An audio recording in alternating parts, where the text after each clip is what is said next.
Hello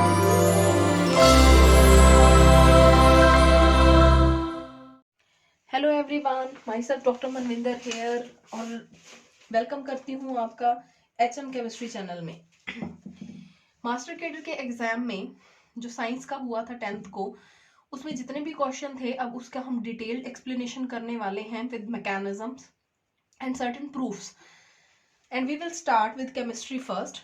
ठीक है, मैं सेट नंबर ए की बात करने वाली हूँ और जितने भी मैकेनिज्म होंगे रिएक्शंस के वो हम डिटेल में करेंगे, न्यूमेरिकल्स को सॉल्व करेंगे इसमें।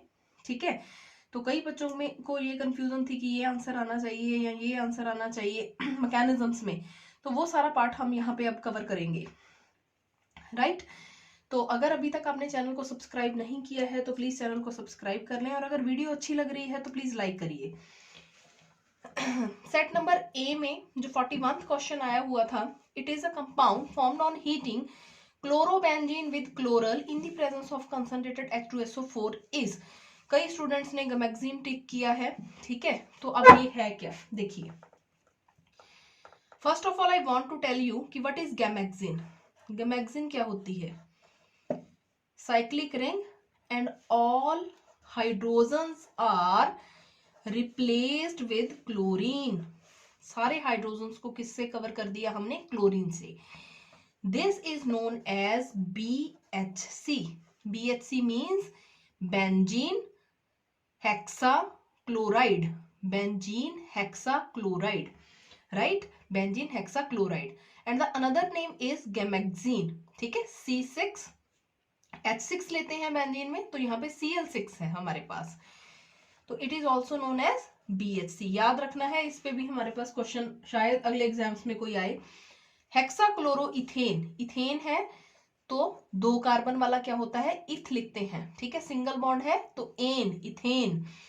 हेक्साक्लोरो, हेक्सा मींस 3 क्लोरीन दोनों पे लगे हुए हैं। थर्ड ऑप्शन है फ्रीऑन। फ्रीऑन्स का क्या फॉर्मूला होता है? सी, दिस इज फ्रीऑन और this is freon. Okay, it is also known as chlorofluorocarbons. क्या बोलते हैं इसको? क्लोरोफ्लोरोकार्बन्स। यहाँ पे 2 हैं, 2 फ्लोरीन 2 क्लोरीन, तो it is freon 12 and is freon 11। DDT, DDT क्या होती है? Dichloro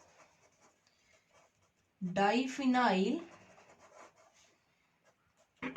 trichloro ethane. ठीक है, तो देखिए अब क्लोरल का फॉर्मूला होता है CCl3CHO। This is chloral, CCl3CHO। It is reacting with 2 molecules of chlorobenzene। किससे react कर रहा है ये? 2 मॉलिक्यूल क्लोरोबेंजीन के। अब देखो यहाँ पे O है, यहाँ पे A है, तो we can remove H2O from this। Water निकाल दो, और ये रिएक्शन होती है एसिड की प्रेजेंस में हमेशा। Acidic conditions are there. Heat करते हैं इसको तो वाटर निकल जाता है and we are having CCl3CH, यहीं पे लिख लिया मैंने। इसी C के साथ अब एक बेंजीन रिंग ऊपर जोड़ दो आप, और एक यहां पे बना दी मैंने, तो this is known as DDT। Option number D is correct. Clear? And its name is, जो इसका नेम है हमारे पास scientific, it is 111 tri chloro 2,2 bis para chloro phenyl ethane. Clear? तो ये भी नेम दिया जा सकता है। तो हमेशा कई बच्चे इसमें गलती करते हैं DDT का स्ट्रक्चर बनाने में या इसका नेम लिखने में। तो DDT का नेम ऐसा क्यों पड़ा? देखिए, 1 carbon and 2 carbon. Clear? 2 carbon है तो इथ, सिंगल बॉन्ड है तो एन, इथेन तो यहां से आ गया इथेन। अब 2 पोजीशन पे हमारे पास 2 फिनाइल रिंग्स लगी हुई हैं, 2 है तो बिस यूज करते हैं, 2 बिस, बिस 2 के लिए। कौन सी रिंग है? क्लोरो हमारा लगा हुआ है कौन सी पोजीशन पे? This is ortho position, this is ortho position, this is Meta position and this is para position. तो नेम इज बिस पैरा क्लोरोफिनाइल. ठीक है, तो ये नेम आ गया. तो फर्स्ट पोजीशन पे लगा हुआ था 3 क्लोरीन, तो name is 111 trichloro 2,2 bis parachlorophenyl ethane. Okay, this is the structure of DDT and right answer जो था डीडीटी था. ठीक है, चलिए जी, जो सेकंड क्वेश्चन था हमारा 42 question. The most suitable reagent for the conversion of RCH2OH to RCHO is KMNO4 है, K2Cr2O7 है, CrO3 है या PCC है. देखिए, एक चीज आपने याद रखनी है, जैसे ये मैंने लिख लिया प्राइमरी एल्कोहल. क्या लिखा मैंने? Primary alcohol. Why it is known as primary alcohol? क्योंकि जो फंक्शनल ग्रुप है हमारा, it is directly attached with only 1 carbon atom. एक ही कार्बन से अटैच है, तो दैट्स वाई प्राइमरी. जब भी आप प्राइमरी की ऑक्सीडेशन करते हो, किससे? With the help of strong oxidising agents के साथ. ठीक है, 2 चीजें बताऊंगी मैं आपको, और एक हम ले रहे हैं वीक ऑक्सीडाइजिंग एजेंट्स. देखिए, ठीक है, अगर तो आप प्राइमरी अल्कोहल लिया, स्ट्रॉन्ग ऑक्सीडाइजिंग एजेंट आपने डाला, तो वी आर गेटिंग एसिड. देखो 1 2 3 1 2 3 कार्बन नंबर जितने लिए थे उतने ही रहेंगे, बट OH को आपने चेंज कर दिया किसमें? COOH में, एसिड में.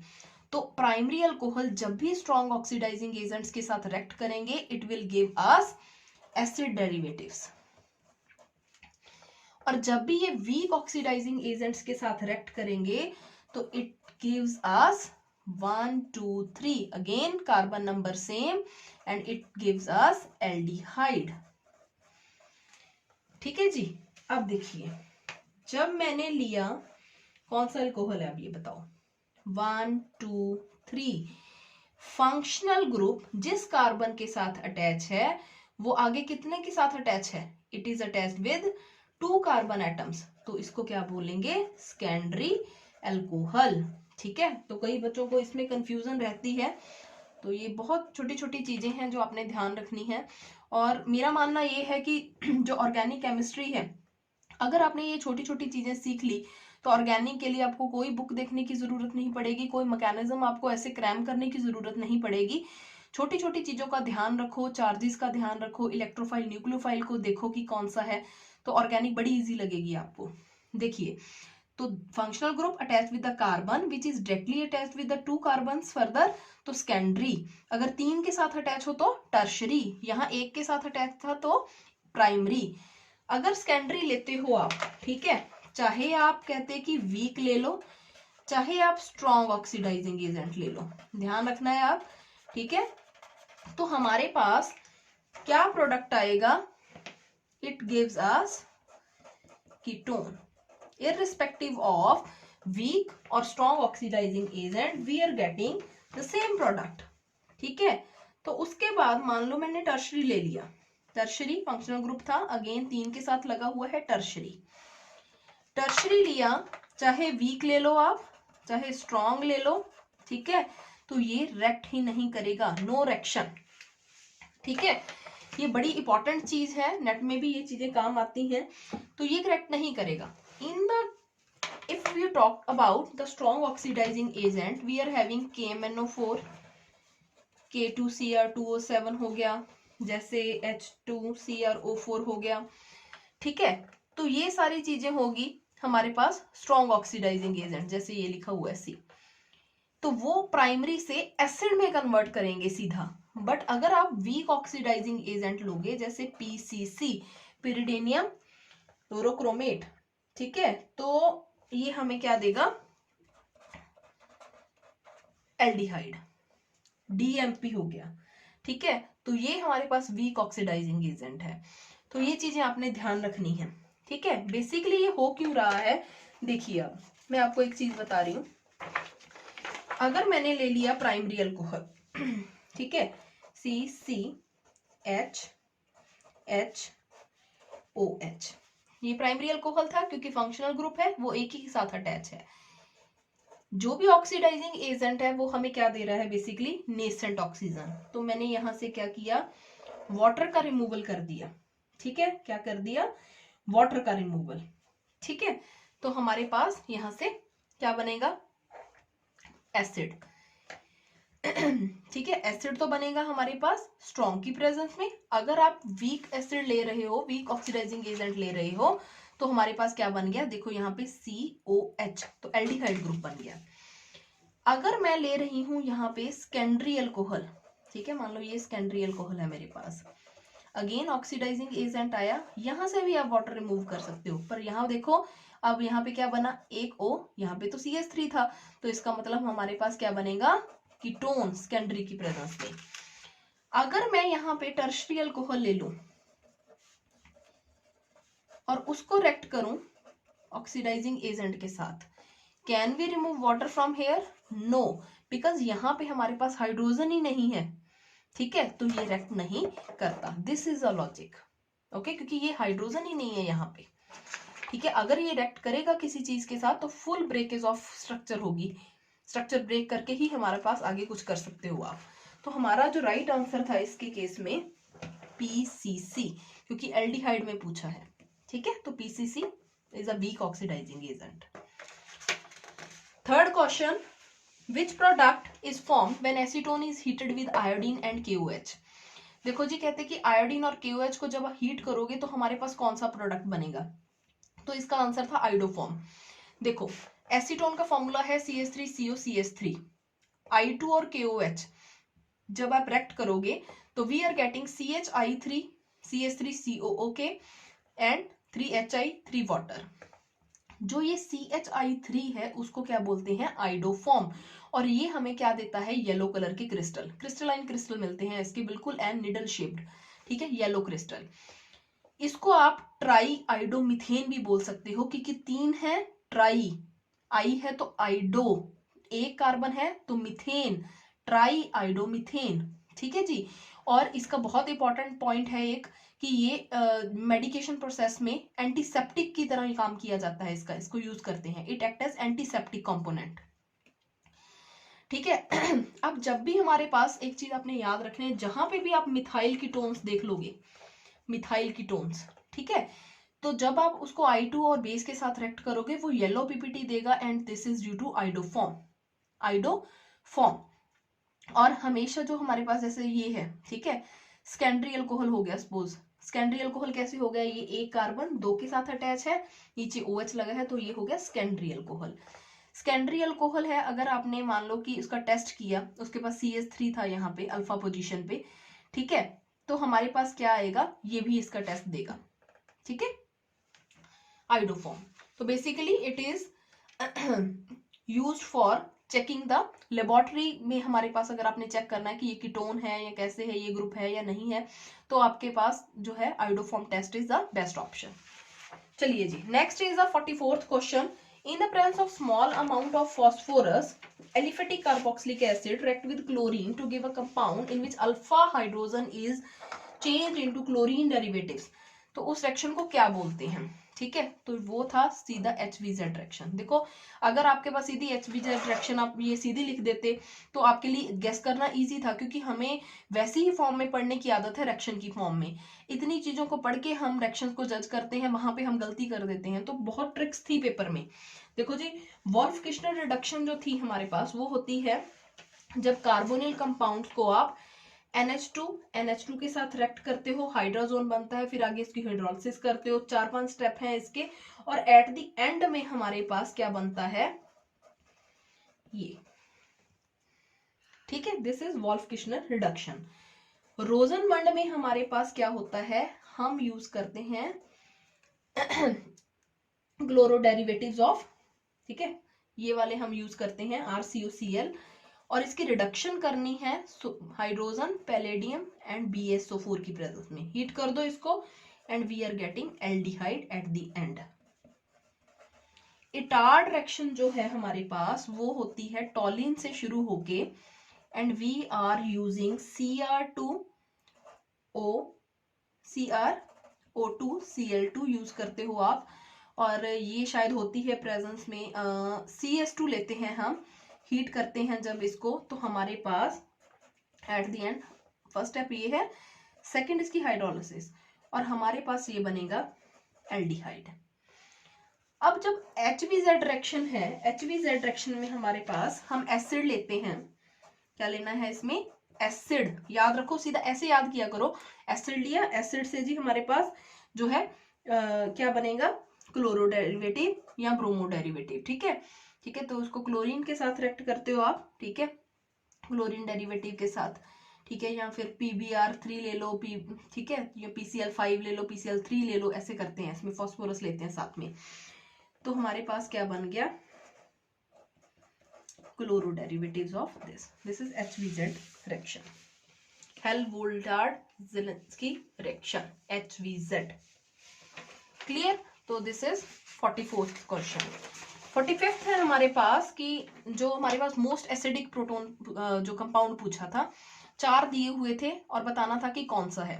देखो पहला आंसर तो इसका आ सकता है, ये इसका राइट ऑप्शन था, pKa वैल्यू पे, कहीं पे भी आपके वो पेपर में pKa वैल्यू मेंशन की हो तो आपने इसको एसिडिटी के साथ कैसे रिलेट करना है, जितनी ज्यादा pKa वैल्यू है उसकी एसिडिटी कम होगी, pKa और एसिडिटी जो है इनवर्सली प्रोपोर्शनल है, ठीक है। अब इन सारे में से इसकी pKa 4.58, इसकी 7.15, इसकी 2.98, इसकी 4.37, तो सबसे कम इसकी है, तो सबसे ज्यादा एसिडिटी भी इसकी होगी। जर्नल लैंग्वेज में अगर आप बात करो तो एसिडिक क्या होता है, ठीक है, हम बोलते हैं फिनोल एसिडिक है, क्यों बोलते हैं फिनोल एसिडिक है, क्योंकि वो H पॉजिटिव बड़ी इजीली दे देता है। इन शॉर्ट जो भी चीज आपके पास H पॉजिटिव को इजीली रिलीज करेगी वो क्या है हमारे पास, वो मोस्ट एसिडिक है। अब देखिए अगर आप यहाँ पे लेते हो फिनोल, फिनोल अगर आप इसका H निकाल दो, ठीक है, मान लो ये वाला मैंने कंपाउंड लिया, इसका H निकाल दिया, O नेगेटिव आ गया, ये बन गया फिनोक्साइड आयन, इसका रेजोनेंस आप कर सकते हो, रेजोनेटिंग स्ट्रक्चर है, इसके भी बनेंगे रेजोनेटिंग, इसके भी बनेंगे, ठीक है। अब COO नेगेटिव, अगर एसिड का आप लेते हो रेजोनेटिंग स्ट्रक्चर, तो जैसे देखो यहाँ पे O नेगेटिव था, ये यहाँ पे आ गया, ये यहाँ पे चला गया, तो हमारे पास ये आ गया। दोनों में क्या फर्क है कि इसमें हमारे पास सिर्फ एक ऑक्सीजन पे नेगेटिव चार्ज था, यहाँ पे हमारे पास रेजोनेंस में दोनों के ऊपर नेगेटिव चार्ज आ रहा है, पहले में यहाँ था, दूसरे में यहाँ चला गया, तो this resonating structure is most effective because यहाँ पे जो चार्ज है that is revolving around 2 oxygen atom which is most electronegative, ठीक है, तो ये वाला ज्यादा सिग्निफिकेंट होगा रेजोनेंस इसके कंपैरिजन में। तो OH वाला केस तो हम निकाल दें, ये निकाल दिया मैंने, उसके बाद COH वाले हमारे पास ये 3 केस बचे, ठीक है जी। अब देखो जो CS3 है इलेक्ट्रॉन रिलीजिंग है, ठीक है, तो इसका तो हम केस नहीं लेंगे, ये वाली 2 चीजें जो हमारे पास आ गई। अब देखो पैरा है, हम उसके बाद है हमारे पास ऑर्थो, ऑर्थो के केस में आपने पढ़ा होगा हाइड्रोजन बॉन्डिंग होती है, intramolecular hydrogen bonding with in the molecule, अगर ये अपना एक हाइड्रोजन यहाँ से निकाल दे तो यहाँ पे ये क्या कर लेता है इजीली हाइड्रोजन बॉन्डिंग, और वो बहुत स्टेबल हो जाता है उसके बाद, और हर चीज, ठीक है, दुनिया में सब चीजें क्या है, स्टेबिलिटी के पीछे भागते हैं, हम लोग क्या हैं, जॉब के पीछे भाग रहे हैं, स्टेबिलिटी की देख रहे हैं, जी हाँ जी जॉब लेनी है, पेपर क्लियर करो, ये करो, तो एवरीबडी वांट्स स्टेबिलिटी, चाहे वो ऑर्गेनिक कंपाउंड है, चाहे हम लोग हैं, तो जब भी H निकल गया, ठीक है, इसने इसको धक्का मारा, चलो जी ये स्टेबल होके बैठ गया, अब इसको कुछ नहीं चाहिए, H भी नहीं चाहिए वापस, तो ये ज्यादा स्टेबल हो जाएगा, that's why this is most acidic, okay, third option correct था इसका। मेरे को बहुत कमेंट्स आए कि नहीं जी ये वाला नहीं है, ये वाला आंसर सही है, तो लॉजिक मैंने आपको बता दिया। 46 देखिए, what is product of following reaction, ये दिया था 4, हमने पूछा था इसने जो स्टेप की रिएक्शन थी क्या बनेगा। देखिए जब SOCl2 को आप एसिड के साथ रिएक्ट करते हो हमेशा क्लोरो डेरिवेटिव्स बनते हैं, याद रखो, ऐसे याद करना है आपने, इसको क्रैम नहीं करना, एक कॉपी पे ऐसे लिख लिया करो कि जी एसिड डेरिवेटिव है, SOCl2 के साथ रिएक्ट करेंगे तो क्लोरो डेरिवेटिव, ठीक है, उसके बाद अगर क्लोरो डेरिवेटिव है NaN3 के साथ रिएक्ट किया तो यहाँ पे क्लोरीन की जगह पे क्या आ गया, N3 पॉजिटिव, और ये सारा ग्रुप यहाँ पे हमारे पास शिफ्ट हो गया, ठीक है। उसके बाद हमारे पास क्या होगा, शिफ्ट होने के बाद ये वाला प्रोडक्ट बन गया, हीट किया वाटर की प्रेजेंस में, तो हमारे पास क्या होगा, जो है ये वाली चीज, ठीक है, क्या बन गई, NH2 में चेंज हो जाएगी। तो option number 2 is correct answer. 47th जो हमारे पास है, ठीक है जी, उसमें हमारे पास क्या है, product formed in the following reaction is, हमसे इसने प्रोडक्ट पूछा है कि क्या है, although option number B is correct. देखो वो कैसे है, ये था हमारे पास, ठीक है, इसमें H,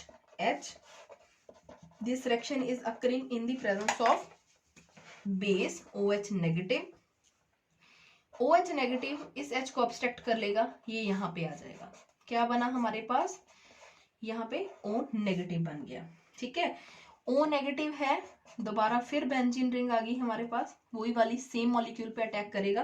देखो मैं एक बार समझाने के लिए यहाँ पे नंबर लिख रही हूँ, 1 2 3 4 5 6, अगेन 1 2 3 4 5 6। देखो जब भी एक ऑर्गेनिक और बड़ा असूल है, देखो आप जितने मर्जी एक्सपर्ट हो, आपको लगता है कि आप सही कर लोगे, हमेशा इसके ऊपर नंबरिंग लिखो, आपका प्रोडक्ट कभी गलत नहीं बनेगा। अब यहाँ पे और यहाँ पे क्या है, कईयों ने तो रिएक्शन चाहे सही कर ली हो, पर नंबर ना लिखे होने के करके इस कंफ्यूजन में ही इसको गलत कराए। देखो ये नेगेटिव है, तो ये नेगेटिव कहाँ जाएगा, पॉजिटिव चार्ज पे, पॉजिटिव यहाँ पे क्या है, ये वाली चीज, क्यों, क्योंकि कार्बोनिल कार्बन में हमारे पास जो कार्बन है इलेक्ट्रॉन डेफिशिएंट होता है, नेगेटिव ने हमेशा पॉजिटिव पे जाना है, तो ये यहाँ पे चला गया, तो हमारे पास क्या बना, देखिए ये सेम चीज है, इसको नहीं छेड़ना। अब 2 वाला कहाँ अटैच होगा, 1 पे, देखो 1 2 3 4 5 6, तो मैंने बेसिकली यहाँ पे एक रिंग बना ली, 2 वाला किसके साथ अटैच हुआ, 1 पे, ठीक है, उसके बाद कुछ भी लिख लो, 2 3 4 5 6, 1 पे तो डबल बॉन्ड O भी था, बट यहाँ पे क्या बन गया, O नेगेटिव बन गया, ठीक है जी। अब जहां पे भी NaOH यूज करते हैं, मैंने बहुत बार अपनी रिएक्शंस में बताया है बच्चों को कि हमेशा NaOH यहाँ पे यूज करोगे, अकेला सीधा पैलेट नहीं उठा के डाल देनी, जिसने लैब में देखा है NaOH पैलेट की फॉर्म में होती है, छोटे छोटे राउंड राउंड इसके पैलेट्स होते हैं, तो हमेशा NaOH का सोल्यूशन बनाने के लिए वाटर में डिजोल्व करते हैं, रिएक्शन में वाटर लिखा हुआ हो ना हो, मैकेनिज्म में वाटर का पार्ट जरूर आएगा। अब O नेगेटिव है, ये क्या करेगा, H को निकाल लेगा, पॉजिटिव को, बाकी निकल गया, OH नेगेटिव यहाँ से निकल गया, तो हमारे पास क्या बन गया, देखो, तो we are getting this structure, यहाँ पे OH, यहाँ पे H आ गया, ठीक है जी। अब देखो अगर मैं यहाँ पे H इधर और OH यहाँ पे, ठीक है, क्या बन गया, CO, यहाँ पे ये चीज, और इसको मैं क्या लिख सकती हूँ, ऐसे भी लिख सकती हूँ, बेंजीन ऐसे, और इसके साथ डबल बॉन्ड O, ठीक है, तो this is the right answer, second one. उसके बाद आ जाओ जी, what of the following compounds it reacts with ethanolic potassium cyanide. देखिए जो इथेनोलिक पोटेशियम साइनाइड है, ये भी सीधी रिएक्शन है बेंजोइन कंडेंसेशन, तो अगर सीधा लिखा होता तो शायद हम लोग बच्चे गेस कर लेते कि ठीक है, हमारे लिए गेस करना इजी है, क्योंकि रिएक्शन हमें इसी फॉर्म में पढ़ने की आदत है कि दिस इज बेंजोइन, पर इन्होंने वही ट्रिक खेल रहे हैं ना ये पेपर में, तो इतना इजी पेपर नहीं था, कईयों ने बेंजोफिनोन टिक कर दिया होगा, बेंजोइक एसिड कर दिया होगा, ठीक है, क्योंकि देखने से हमें क्या आ जाती है, पहचान आ जाती है, ठीक है। अब देखो बेंजल्डिहाइड CN नेगेटिव है, KCN ने दिया, इथेनॉल में हो रही है ये रिएक्शन, तो इथेनॉल में भी वाटर का कंटेंट होता है, तो CN नेगेटिव कहाँ जाएगा, पॉजिटिव पे, पॉजिटिव कौन है, कार्बन, ठीक है, यहाँ पे गया, ये नेगेटिव है, तो ये नेगेटिव चार्ज बन गया, O नेगेटिव अगेन H को निकालेगा, क्या बन गया, ये वाला पार्ट। अब OH नेगेटिव जो यहां से निकला है, क्या करेगा, इस H को ले लेगा, ये बॉन्ड यहाँ पे शिफ्ट हो गया, ये यहाँ पे शिफ्ट हो गया, तो N के ऊपर तो आ गया नेगेटिव चार्ज, यहाँ पे आ गया डबल बॉन्ड, यहाँ पे भी डबल बॉन्ड। उसके बाद सेम मॉलिक्यूल बेंजल्डिहाइड का दोबारा ये अटैक करेगा N नेगेटिव, तो क्या बनेगा, ये वाला सबस्ट्रेट, ये वाला O नेगेटिव अगेन वाटर पे अटैक, फिर OH निकलेगा, सेम दोनों स्टेप दोबारा वापस हो रहे हैं, और 2 बेंजीन रिंग्स के बीच में whenever we are having CO and OH group attached with the carbons, it is benzoin, benzoin condensation थी, बेंजल्डिहाइड इसका राइट आंसर था, ठीक है। अब देखिए जो बेकालाइट था वो किससे बनता है, बेकालाइट फिनोल जब रिएक्ट करती है HCHO के साथ, फॉर्मेल्डिहाइड के साथ, ठीक है, अब एक चीज आपने ध्यान रखनी है, जैसे ये फिनोल है, फॉर्मेल्डिहाइड के साथ रिएक्ट किया, ortho and para substituted product हमारे पास बनते हैं। अगर ऑर्थो ऑर्थो के ही साथ रिएक्ट कर ले, ठीक है, एन मॉलिक्यूल इसके हों, एन इसके हों, और भी लीनियर दोनों एक दूसरे के साथ कंबाइन करेंगे, और ये पॉलीमर क्या होगा, नोवालैक, ठीक है, नोवालैक। ये भी बड़ा इंपॉर्टेंट क्वेश्चन है, पेपर्स में आता है ये। लीनियर कंबाइन करेंगे तो नोवालैक बनता है। When ever ortho combine with para, ये दोनों आपस में क्रॉस लिंकेज करेंगे तो क्या बनता है, बेकेलाइट, बेकेलाइट। 50th क्वेश्चन देखिए जी, accumulation of which of the molecules in the muscle occur as a result of vigorous exercise. ठीक है, तो अब कई बच्चे इसमें ग्लाइकोजन बोल रहे थे, ग्लाइकोजन नहीं है। विग्रस एक्सरसाइज के बाद क्या बनता है, लैक्टिक एसिड। और वो क्यों बनता है, देखो जब हम वर्कआउट करते हैं, ठीक है, तो हमारी बॉडी को क्या है, एनर्जी चाहिए, ठीक है, बहुत एनर्जी चाहिए। तो कई लोग एक्सरसाइज से पहले एनर्जी ड्रिंक्स लेते हैं या ग्लूकोज डाल के पीते हैं, ठीक है, जब उनको लगता है कि बॉडी में एनर्जी की कमी है या ज्यादा वर्कआउट करना है। नॉर्मली तो हम जैसे एनर्जी हमें चाहिए, जो खाना खा लिया, ठीक है, उसमें क्या होता है, हम एरोबिक रेस्पिरेशन से एनर्जी प्रोड्यूस करती है बॉडी। एरोबिक रेस्पिरेशन क्या होता है, in the presence of oxygen. But exercise के टाइम पे जो विग्रस एक्सरसाइज करते हैं पर्सन्स, उसमें मसल्स को और ज्यादा ऑक्सीजन चाहिए नॉर्मल के कंपैरेटिवली। जितना डेली रूटीन में आपको ऑक्सीजन चाहिए उससे ज्यादा आपको चाहिए, क्योंकि सांस चढ़ता है हमारे पास, बड़ी एनर्जी चाहिए। तो वो ज्यादा एनर्जी जो हमें चाहिए, बॉडी क्या करती है, अपने आप ही एन एरोबिक रेस्पिरेशन मोड पे आ जाती है।